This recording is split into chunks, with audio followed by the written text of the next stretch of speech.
I'm Sarah Jennings, the State Director for AARP here in South Dakota, and we're so pleased to have Director Richard Cordray here from the Consumer Financial Protection Bureau.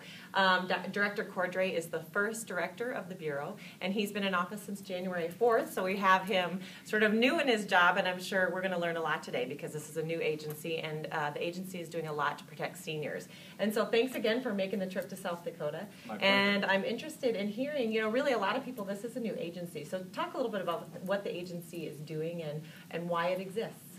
So our role is to do a job that nobody has really ever done in the federal government before, which is to protect consumers in the financial marketplace in all the ways that they borrow money and access credit to live their lives. So if we're talking about home mortgages, credit cards, student loans, we're also talking about bank depository products, checking and saving accounts, debit cards, debt collection, a whole range of things that many people are affected by, and many people, almost everybody uses consumer credit. Absolutely. And when we're talking about seniors and seniors across South Dakota, what does the agency do in terms of trying to protect our older Americans? So we have a very specific office that Congress created within the Bureau, the Office of Older Americans.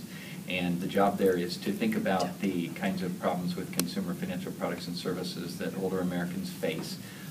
Could be often the same general problems that everybody faces, dealing with mortgage debt, credit card debt, student loans. Many older Americans are still dealing with student loans, we've come to understand.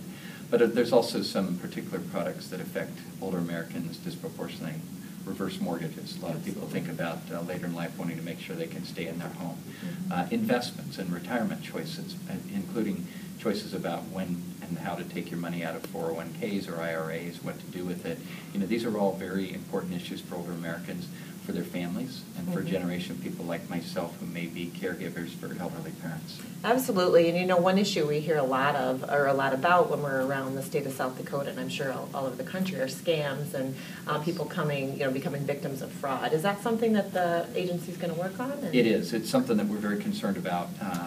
Skip Humphrey, who heads our Office of Older American, the former Attorney General of Minnesota, has talked a lot about how elder abuse, financial abuse of elders, sometimes within the family, but very often through these kinds of scams and frauds, is a growing and area of crime and of great concern. A lot of seniors are isolated from family members who may have moved to other places or be around the country. They don't necessarily have people looking in on them all the time. And of course their circumstances can change over time in terms of their capability and things that they're dealing with. So that's a concern to us. What I typically say is if you have a particular scam or fraud that you want to report, do it quickly because those things spread very fast. Talk to the State Attorney General is a good place to go, but you can also now come to the Consumer Bureau. Consumerfinance.gov is our website, or you can call us at 855-411-CFPB. That's a toll-free number, and we will be interested in people's concerns. Well, that's great. And again, if people want to find out more information either about this, the work you're doing on scams or anything else, what are the best ways to find that information? Again, I would say our website, which is something that we have built and continue to build and improve, has an awful lot of information and a growing amount of information. We launched a tool recently called Ask CFPB.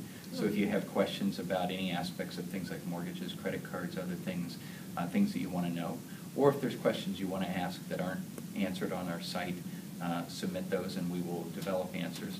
And you can also, as I said, talk to us on our toll-free line. Fantastic. Well, thanks again for the work you're doing and for being here in South Dakota today. My pleasure.